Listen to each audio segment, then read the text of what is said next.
Hey guys, Dylan from Noble Records coming at you with another video. I try to keep this one as short as possible, but it's still probably going to be a long one because I haven't done one in like 3 weeks.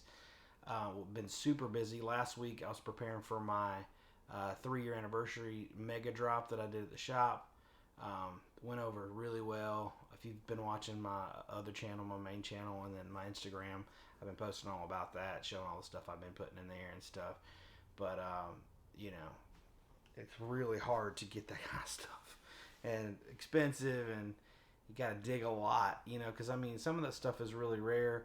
We get a lot of the regular classic rock stuff, we get a little bit of metal here and there, but to really dig and find that really really really good stuff that people will wait in line for, it's the 1% of the collections that you buy. So you do a whole lot of digging, a whole lot of searching, and it's just hard to get a hold of. So people were really happy on Saturday.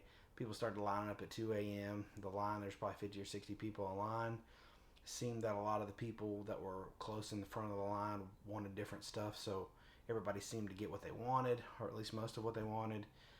It was a lot of fun. It was really good. Everybody left happy. I feel like it was a good time, and really every time I have a good anniversary drop, you know, I'm reminded of why I do this, and it's just good to see so many people excited about records. I really, you know, um, I get it.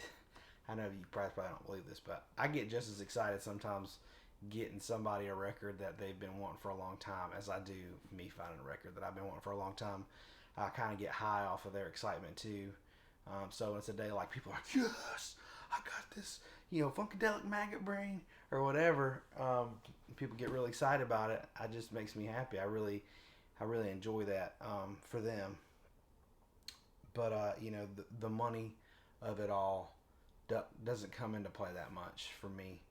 I got to make enough money to keep the shop open, but I'm not a real greedy person in general. I just like, if I get a bunch of money, I'm just going to buy more records with it and sell more records, and so it's about like getting more records in the shop, making the shop a better place, and then like just keeping that excitement flowing. You know what I mean? So, anyways, evidence of that is, look. I don't know if you guys have ever seen the truck I drive.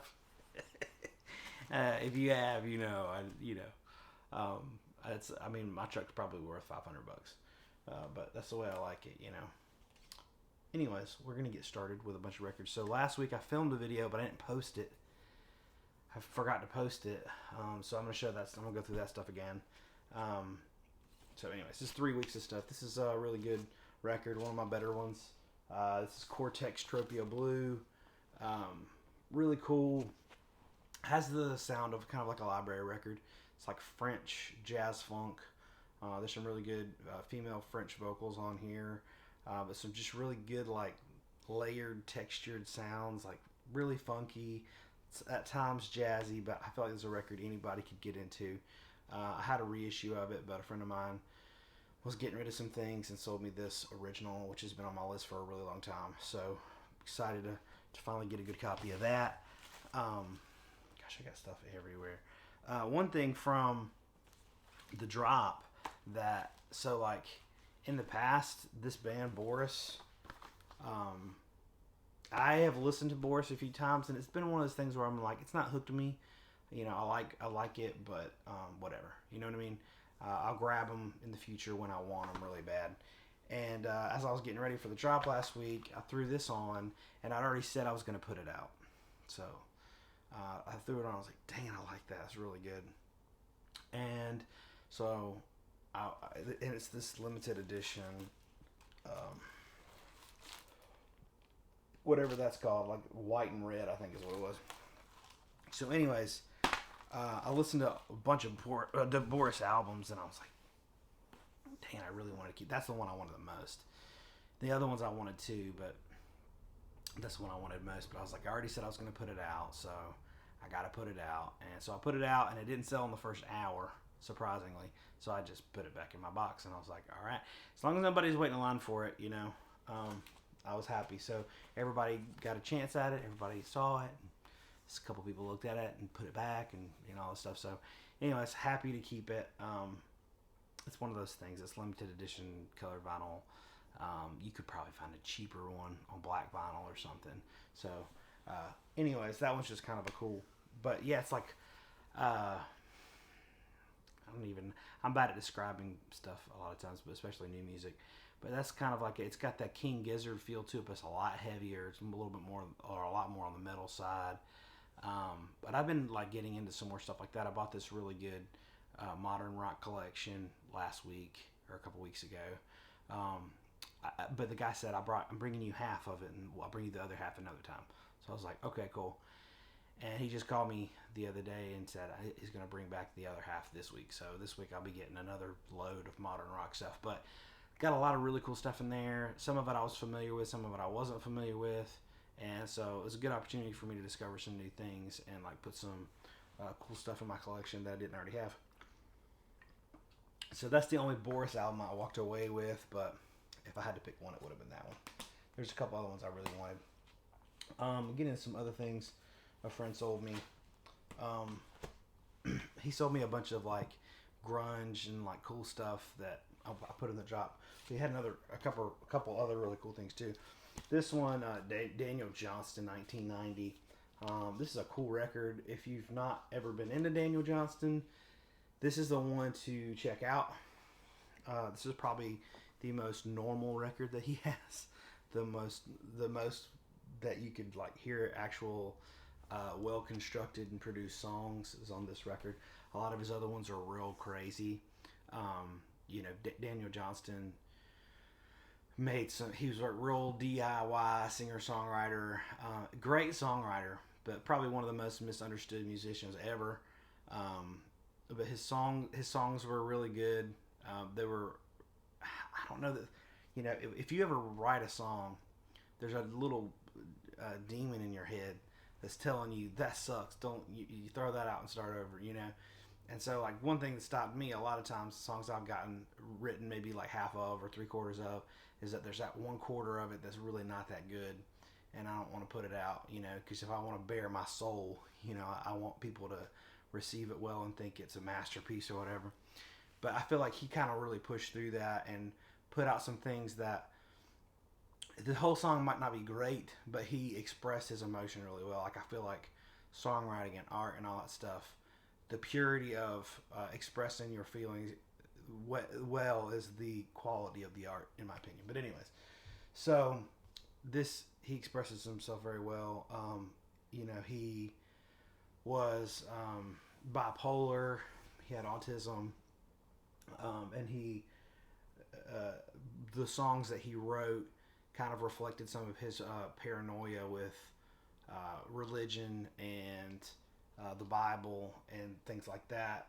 This one has a lot of like religious undertones in it. Like it talks about, the first song's called Devil Town. Second song's called Spirit World Rising. Third song is Held the Hand. It's about holding the hand of the devil. The fourth song is Lord Give Me Hope. But anyway, so like it's all about like just his spiritual battle in his mind, and it's crazy, but it's really good. There is a documentary called The Devil and Daniel Johnston, which is amazing, but it kind of talks a lot about Daniel Johnston and some of, he just passed away a few years ago, but really interesting life story that he has. One of the stories that was in it was I think he just played South by Southwest, and his dad was flying. His dad had a small personal plane and was flying him back home, and he just like had an episode and took over and tried to crash the plane, and his dad was able to kind of level it out and crash the plane safely as possible, and they would have lived, but the plane did crash. It was crazy. But anyways, I think I have a fondness in my heart for him because I have a 9-year-old son. He's about to turn 9, who has autism, and I think that he is. It's hard to understand sometimes what he wants and how his mind works. But if you really sit and are really intentional in watching him and how he's doing things, you're like, whoa. There's some like real genius level things going on in his mind. So like we just realized some of the words that we're not understanding that he's saying, like he used to not talk at all. but now he's talking a lot. But there's like a lot of words that we don't understand. We're like, what is that he's saying? And then we're realizing it's like Portuguese or something. Like he'll watch movies and then he'll watch it in English and then he'll put it in Portuguese or whatever, and then he'll put it in like Mandarin, and then he'll put it, and so like he's quoting stuff that he's hearing in all these different languages that we were like, whoa, we thought like, we thought it was gibberish or something. We're like, what's he saying? And we realized like it's different languages. And so like he can write in different languages and type things in different languages, and so like that's how he's like fascinated with different ways that you can say things. So there's a lot there that over the course of time we'll be able to unfold and realize what's going on in his mind. That is kind of some genius level stuff. So the kids with autism and adults with autism, they have this like portal to some genius level stuff.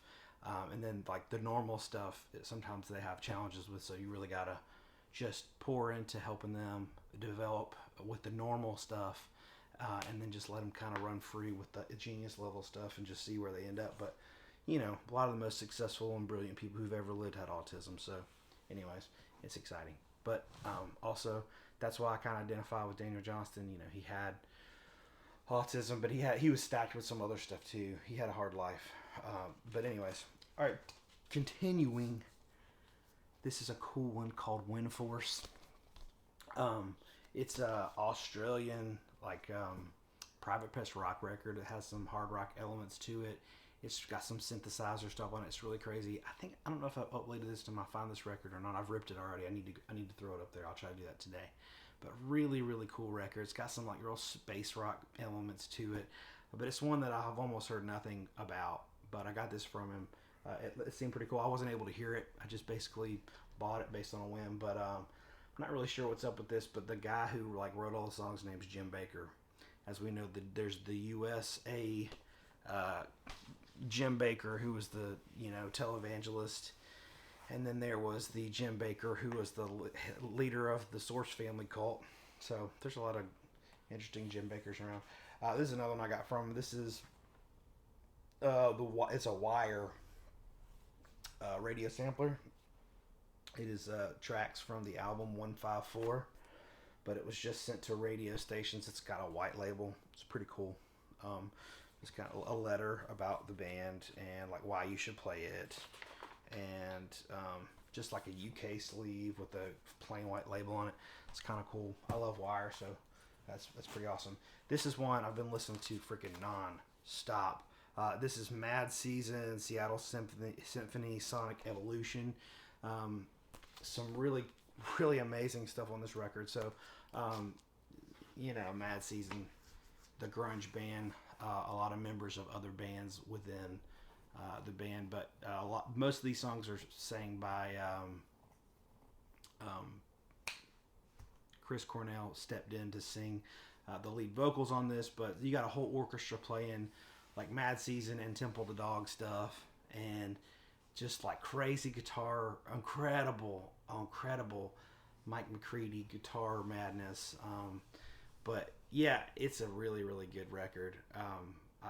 I had heard it a long time ago, I think, but I recently got this. I've been wanting one, and spun it and just blew my mind all over. And I've listened to it, I think, 3 times in the past 2 days. Just amazing stuff. If you like grunge and you like Mad Season and Temple the Dog and stuff, that's something. It's just special. You can tell there's a lot of emotion in the recording. A lot of the guys in that scene passed away.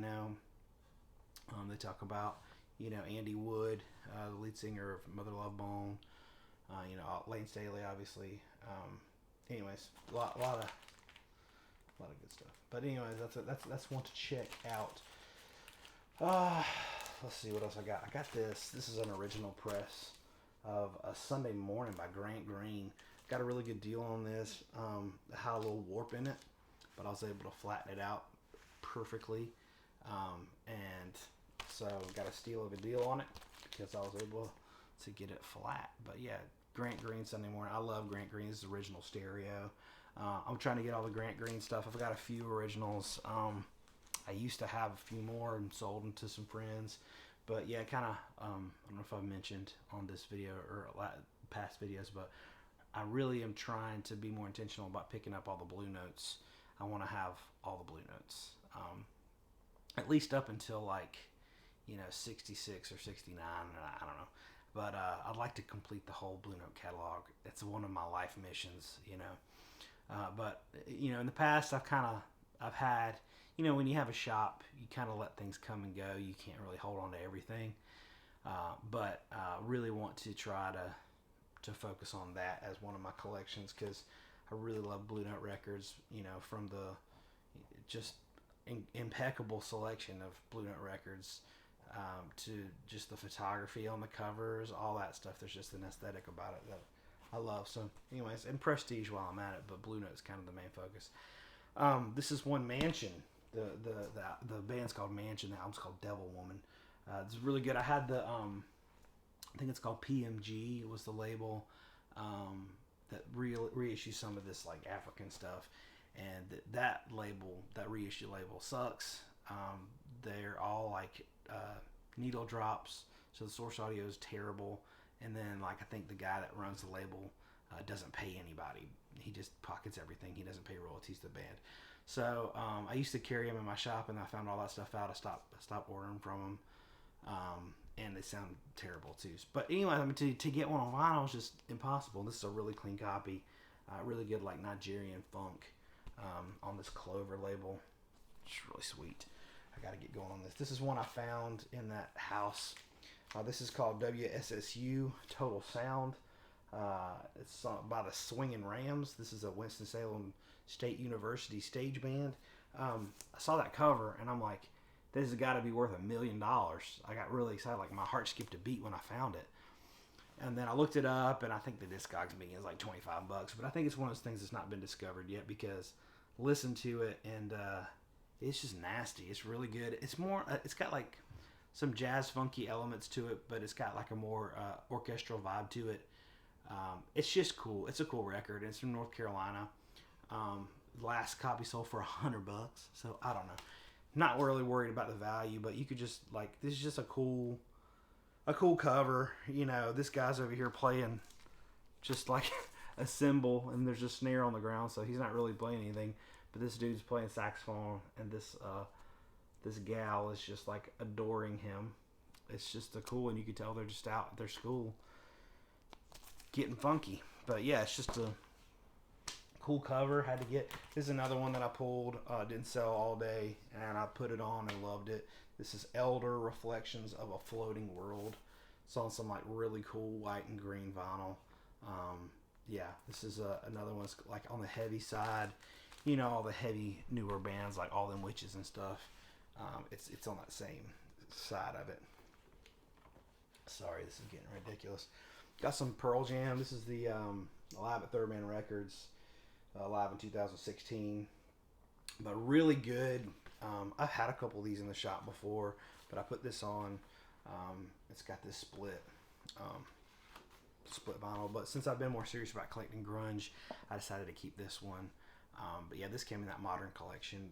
The guy did a lot of third man stuff, and I think that this next haul he's going to bring me is like more third man stuff. So I'm excited about that. This next one is Pearl Jam Backspacer. I love this record. I've had it in the past. And then I didn't realize how hard it's getting to get. Like, go look this up on Discogs. I think they're going for like $75, which is crazy.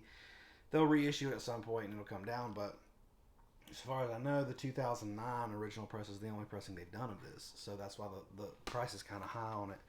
But I really like this record. It's one of Pearl Jam's later records, but I just love it, man. I love every song on this album. When it came out, it's kind of when I was really getting into Pearl Jam, and I was just really excited about hearing a new record. And I think like probably 2007 or 8. When I was younger, I only listened to Nirvana. I didn't really listen to Pearl Jam very much. That's when I started like really discovering Pearl Jam, and when that album came out, I was like stoked about it. So, anyways, I listened to it a lot, so it's nostalgic. This one's Pearl Jam. What's it called? Live at the Orpheum Theater, April 12th, 1994. I think this is just on black vinyl, honestly. Yeah. but just a cool one I didn't have. Great stuff. So, anyways, that's some Pearl Jam for you. Got a lot of crazy stuff here. I kind of showed that already. Another one I got from a friend. This is a first press of Sam Hain Initian. Yeah, really good stuff. Always trying to complete my Danzig catalog, so I need a copy of Danzig 3. I need a bunch of stuff, but anyways, I got Danzig 1, I got Danzig 2, I got Danzig 4. I just need a copy of 3. Beyond that, I'm not really that worried about it, but then I got Sam Hain 3. This is like a second pressing, but I'll take it, you know, early enough for me. I was excited to get that. Now for some Zamrock stuff. A couple like mega ones off my list is this Africa by Amanaz. This is Ask Me About New Artists in Zambia. Amanaz. That's the acronym. Like which is We Intend to Cause Havoc. But anyways, this is a pretty nice copy of this. Pretty thrilled to get it. A good buddy of mine, Christian, hooked me up with it. He had a couple. And there's 2 versions of this album, like 2 different mixes. One mix is like the regular one that you'd hear on the Now Again reissue. And this one's like a reverb version. So the vocals were run through like a heavy reverb filter. Really cool. So this is kind of the rare version of it. So I'm excited to get that. This Dr. Foot Switch, Every Day Has a New Dream. The cover is torched, as you can see, but the vinyl is super clean on this. If I had to choose between a clean cover and a clean record, I would choose clean record, because you know they say you can't listen to the cover. But for Zamrock, look how clean this is. Like, hold on, I'm trying to get the good glare. It's beautiful, man. And this is one of those heavy ones that it's just hard to find any copy, especially one this clean the vinyl is anyways. And I'll be able to find like a cover where the cover's great and the vinyl sucks. Those are easy to find. The disc is the hard one. This is one Paul Ngozi Thokazil. This is not a very good record, but it's like unplayed. It's more like funky than Zamrock, but I think that I have every Ngozi record now past that one. So this is one Witch Introduction. Now this is the one I had before, which I'm going to keep. Both are pretty decent copies. This one's the cleaner of the 2, but this is the more common cover, which is still hard to find in this condition. There's beautiful, beautiful shape on this copy. But this is the first pressing, the private press version. So I might be butchering this story, but basically the band said that to get this press, they didn't have any pressing plants in Zambia at that time. So they had to go to, I think, Mozambique on a plane to get these pressed. And they got 300 made. They put it in their luggage, and they flew back. So this is one of the original 300. And I'm really excited because next week there's a Witch concert in Asheville on the 18th, and I'm going to get to go to that. The guitar player told me he would put me on the list, which I don't really know what that means, but basically I think I get to go meet the band. I hope that's what that means. I'm not very hip to concert lingo. There's another one, Kingdom of Heaven, on Chris Editions. Very hard one to get. One of the ones that was on my list. I've only got like maybe 5 left that I need in Zamrock catalog, because I have most of the other ones. Showed this one. This is a freaking near mint promo of Elf. Amazing. Some of this stuff. A lot of people were mad at me, and I went back and watched the video, and I said in the video, I'm keeping this record. But a lot of people were at the drop were mad at me because they thought this was going to be out. But I did say I was going to keep it. So if you're watching this, I went back and watched the video, and I said in the video, this is one of the ones I'm keeping. So this is Toad, the Wet Sprocket, pale. It's autographed. It's pretty cool.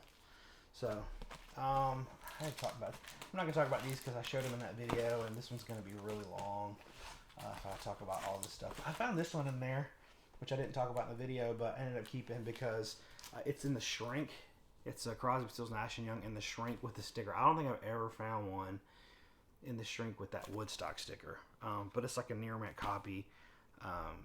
Yeah, I mean, I feel like I needed to keep that one. I upgraded my copy of the JBs. It's Breaking Bread. It's funky, man. Funky. Some more modern rock stuff that I got from that collection. This is Orb Birth. This is on like this toxic yellow vinyl. Really good, heavy stuff. The OCs, I pulled all their records out of that collection, except for one that I already had, and I'm listening to them all, and I like them all, so I'll probably keep them all. But this one's called A Weird Exits. I don't know, but it's killer. Really good. This one is Mutilator, Defeated at Last. And then this is a Jack White live at Third Man Records 2012. Pretty cool lenticular thing. Ooh.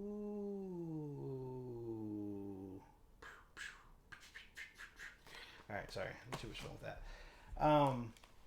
Got this one. One of my regulars traded this in, and you're going to say, this is a really typical record, Dylan.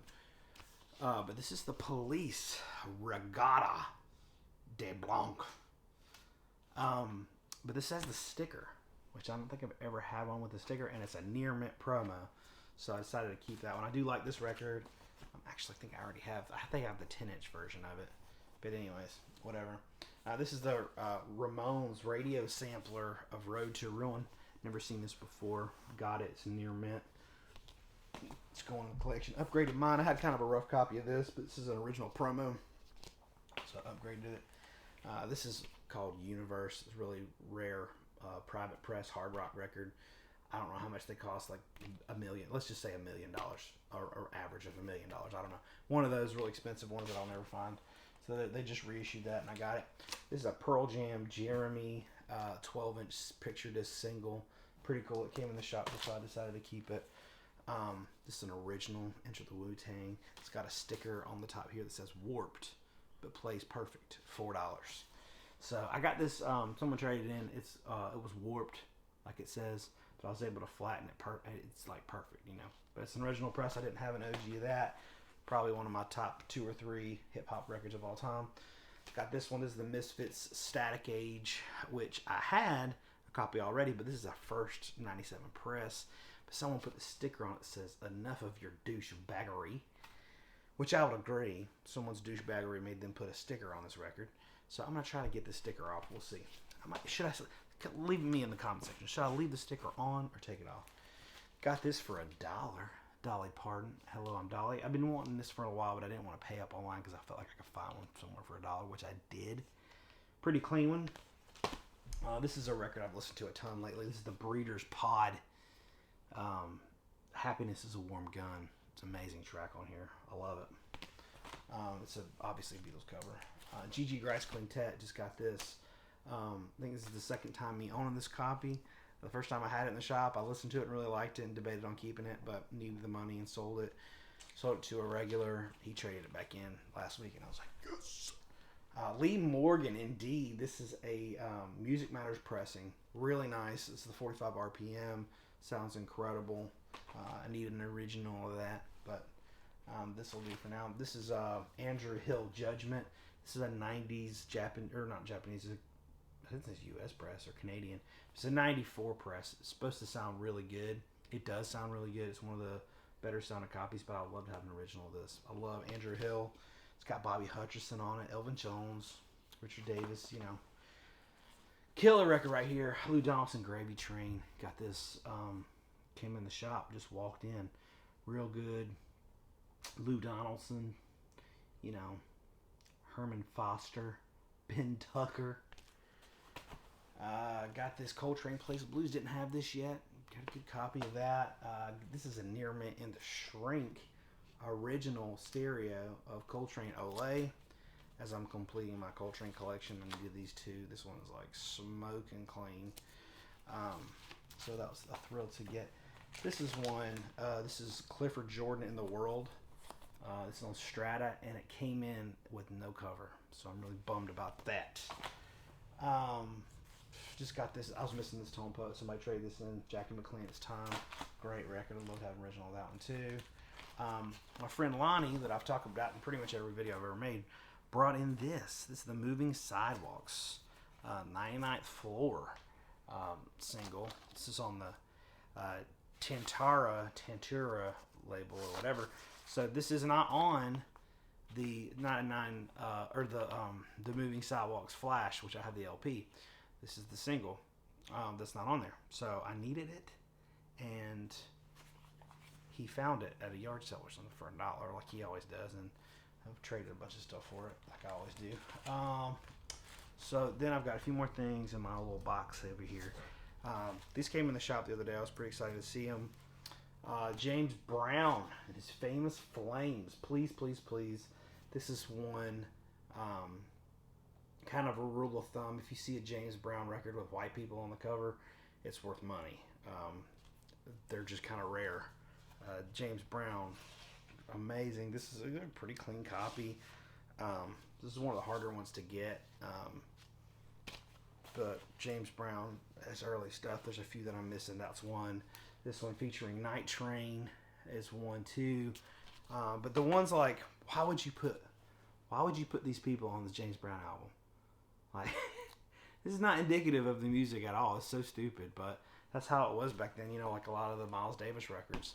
Not a lot of them, but I think there's a couple that have like white people on the cover, and I guess the idea was that like trying to get more white people to buy them. And then they realized like James Brown's awesome and everybody will buy him, so let's just put him on the cover. Obviously. But anyways, Shout and Shimmy didn't have this, and it's kind of one of the rare ones. But anyways, cool stuff. Let's see. I got this one. This was a steal of a deal. This is Zarathustra. Always hard to say that. This is a really good hard rock record. This is original press. It is a nice one.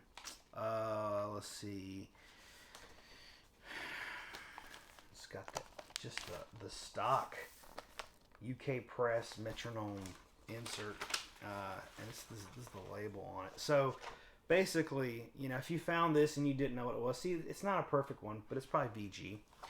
If you didn't know what this was, you'd probably think this could be classical. I don't know. But a classical dealer had this on eBay.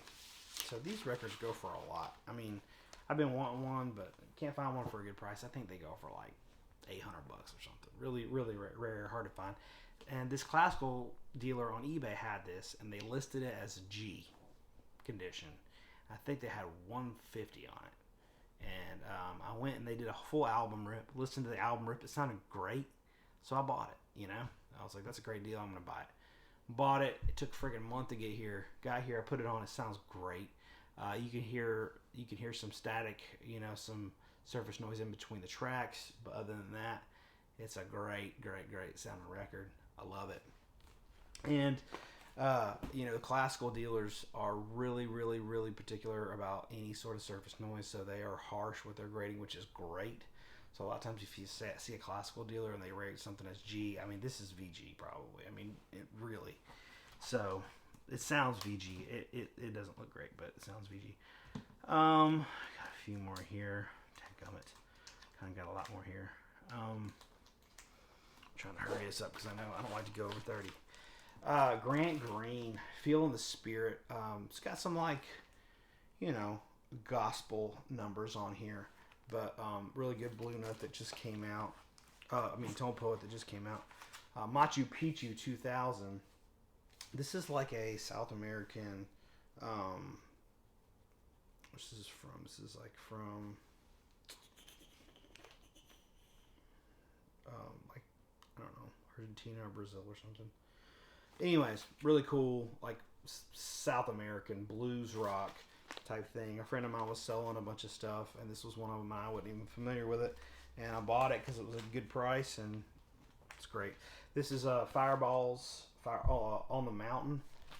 This is one that's really hard to get.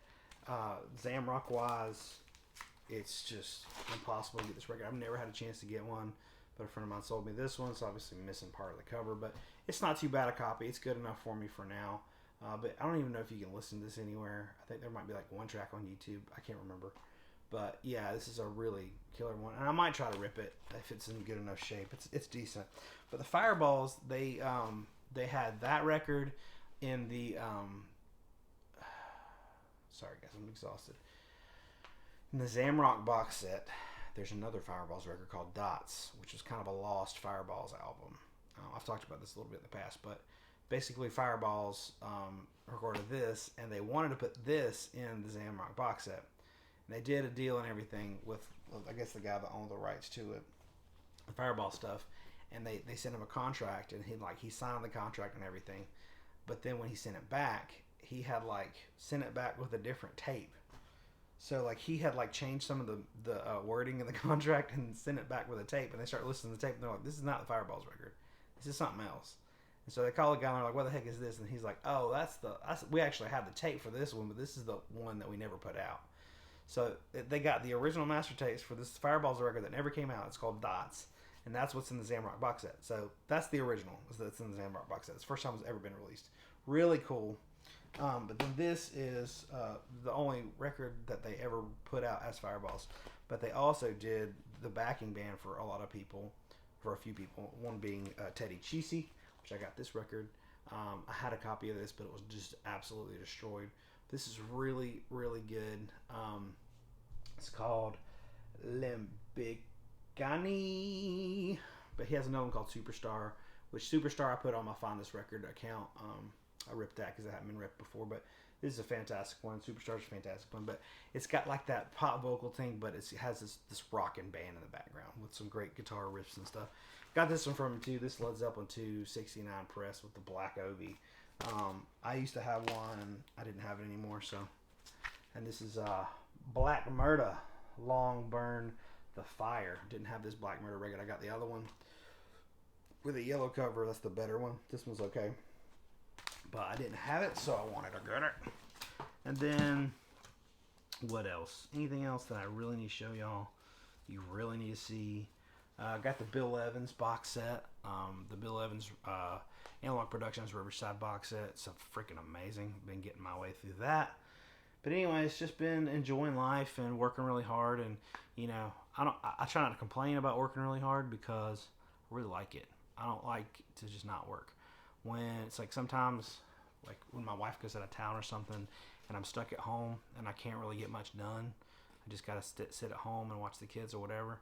I get depressed because I'm not working. I really like to just burn it hard and work and just blow my back out and just drink a bunch of coffee and get no sleep. And that's why I like to live my life, But when you get all that done, you work really hard, and then it pays off. You get the big day, which was this time was my anniversary.